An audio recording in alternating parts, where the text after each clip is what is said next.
Thank you, Stefan. Hello, everyone.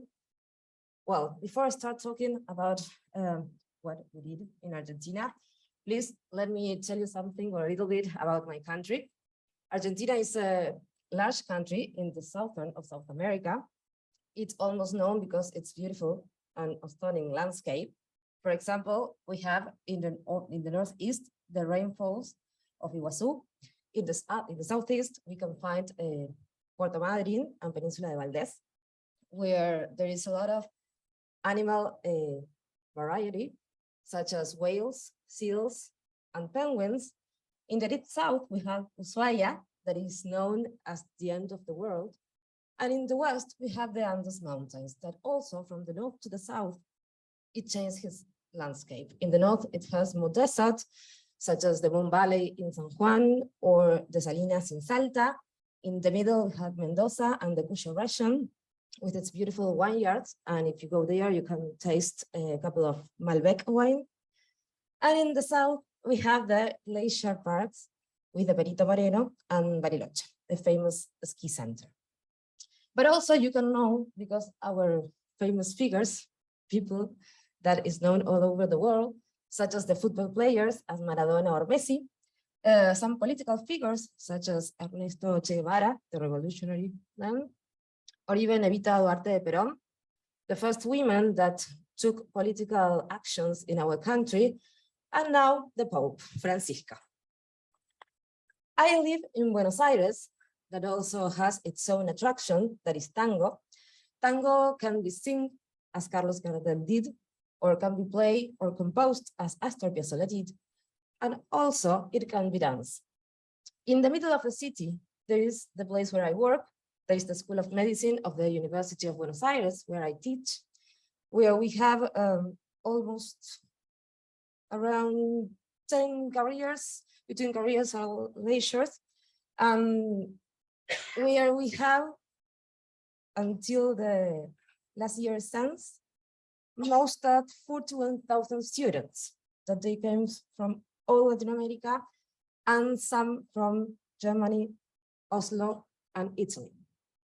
That is the picture from the above, and in the top. And above, we have the clinical hospital. That is where I do my clinical practitioner. That is one of the 3 university hospitals, and where the patient from the study came from.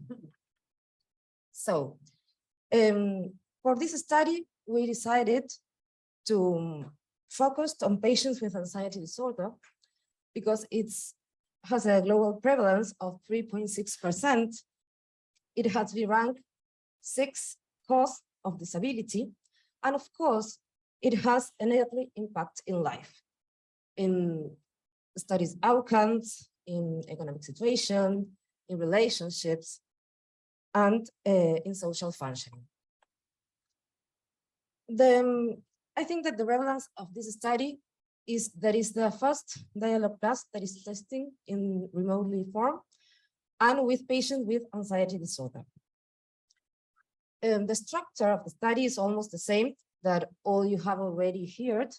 It takes almost 6 months. It has an interview as a baseline and an interview at the end of the study, and 4 interventions. But the reach of this is that we can do it through Zoom meetings with all clinicians who received first the training and then established the interventions with participants. One of the things that we found like a challenge was to identify patients with anxiety disorders. So for that, we screened 125 patients, and then we have to remove all that patient that has anxiety symptoms, but we're going with another condition, such as mild cognitive impairment, neurodegenerative disease, personal disorders, or even psychosis. After that, we have a group of 61 patients that when we took them the quality of life scale, the Mansa scale, we would score more than 5 points. So almost they drop off the study. And that's gave us a group of 44 patients, which diagnoses were social anxiety disorder, panic disorder, generalized anxiety disorder, and anxiety disorder unspecified. Our results were that we found a large effect and a positive effect in the quality of life and the social outcomes, and where patients improved their quality of life, and we found that the psychiatric symptoms decrease. Also, when the study ends after the 6 months, we conduct 15 interviews to know what people thought about the use of dialogue. We found that most patients reported positive experiences. Most of them like to use dialogue. Most of them don't want to stop using dialogue.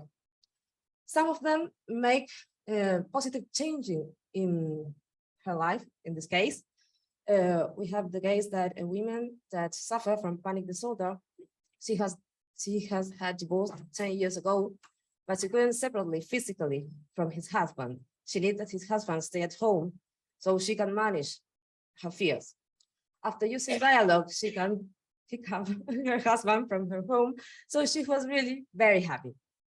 And another positive that we found is that we using during the lockdown in Argentina, that it takes almost 6 months, so people couldn't go to the hospital, and that makes that most of them didn't stop their contact with a professional of mental health. As a conclusion, we found that dialogue can be used as a remote, in remote form, not only on presence, and we have effectiveness results with patients with anxiety disorders. And that picture is my team on my right. In the picture of my right is the PI, that is Ignacio Brusco, that he wouldn't came. And on the left is Fernando Carbonetti, that is also a researcher in Buenos Aires. Thank you.